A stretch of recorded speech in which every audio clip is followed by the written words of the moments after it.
Hello guys, സുഗമോ ദേവി പുത്തൻ promo വിശേഷങ്ങളിലേക്ക് എല്ലാ കൂട്ടുകാർക്കും സ്വാഗതം. അങ്ങനെ നിങ്ങൾ ഒരു കാര്യം ഓർക്കുക, ഇനി വരുന്നത് മഹാ എപ്പിസോഡാട്ടോ.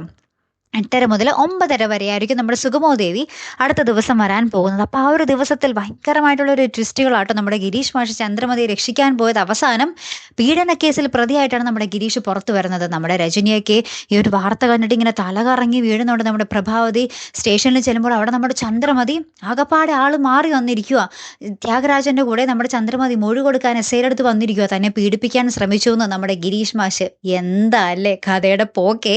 നമ്മുടെ പാവം ഗിരീഷ് മാഷ് അമ്മയുടെ പ്രായമുള്ള നമ്മുടെ ചന്ദ്രമതിയെ പീഡിപ്പിക്കാൻ ശ്രമിച്ചു അത്രേ, അല്ലേ കൂട്ടുകാരെ. അപ്പോൾ നമ്മുടെ ചന്ദ്രമതി സ്ട്രോങ് ആയിട്ട് നിൽക്കുന്നുണ്ട്. അപ്പോൾ പ്രഭാവതി പറയുന്നുണ്ട്, ചന്ദ്രമതി നീ കളിക്കുന്നത് തീക്കളിയാണെന്നൊക്കെ പറയുമ്പോൾ നമ്മുടെ ചന്ദ്രമതി പറയുന്നുണ്ട്, ഞാൻ സത്യം മാത്രമേ പറയുന്നുള്ളൂ, ഞാൻ പറയുന്നത് മൊത്തം സത്യമാണ്, അത് ഇവിടെ വന്ന് മൊഴി നൽകാൻ വേണ്ടിയാണ് ഞാനിവിടെ പോലീസ് സ്റ്റേഷനിൽ വന്നതും എന്നും പറഞ്ഞിട്ട് പറയുന്നുണ്ട്. അപ്പോൾ പ്രഭാവതി വിട്ടു കൊടുക്കുന്നില്ല. പ്രഭാവതി പറയുന്നുണ്ട്, നീ ഇതിൽ ദുഃഖിച്ചിരിക്കും ചന്ദ്രമതി എന്നും പറഞ്ഞ് ഭയങ്കരമായിട്ട് ഇങ്ങനെ എന്താ പറയുക ഭീഷണിയൊക്കെ പെടുത്തുന്നുണ്ട്.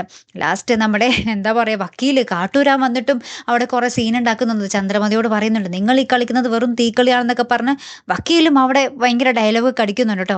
അപ്പൊ പാവം നമ്മുടെ ഗിരീഷ് മാഷിന്റെ അവസ്ഥ എന്തായി തീരുമല്ലേ. പാവം ഒരു സ്കൂൾ മാഷ് ഇത്രയും പ്രായമുള്ള ഒരു സ്ത്രീയെ പീഡിപ്പിച്ചു എന്നതാണ് ഇപ്പോൾ വാർത്ത പോയിക്കൊണ്ടിരിക്കുന്നത്.